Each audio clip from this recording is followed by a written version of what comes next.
So in the previous section, we've just seen the importance of breaking the chain of infection, and we can do that by something as simple as washing our hands.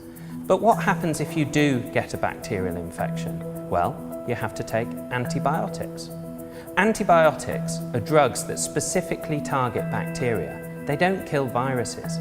But not all antibiotics kill all types of bacteria. Sometimes our infection can become antibiotic resistant.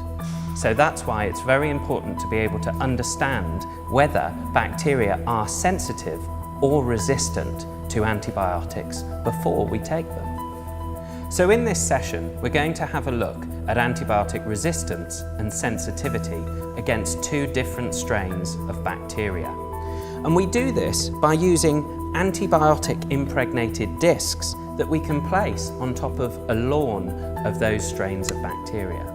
In some cases, around those antibiotic discs, you see that there is a zone of inhibition. That's where the antibiotic has been able to kill the bacteria in the perimeter of that antibiotic disc. By measuring that zone of inhibition, that gives us a clear indication of the level of sensitivity of that bacterial strain to that specific antibiotic. The two different strains that we're using in this practical have two different levels of sensitivity. So in some cases, you'll find that the bacteria are resistant, and in other cases, you'll find that the bacteria are sensitive.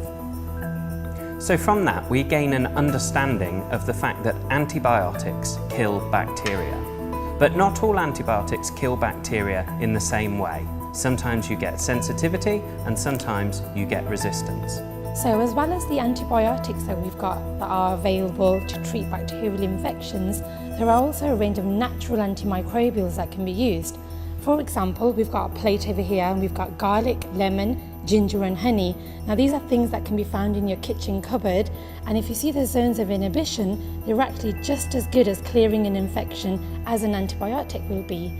That's important to remember because nearly every single bacterial infection has developed some form of resistance to the antibiotics that are being used to treat it. Here at Aston University, we think it's really important to educate pupils on current global issues, such as antibiotic resistance. This has a much wider implication in terms of the treatment of bacterial infections and gives students a clear understanding of the issues of a global community.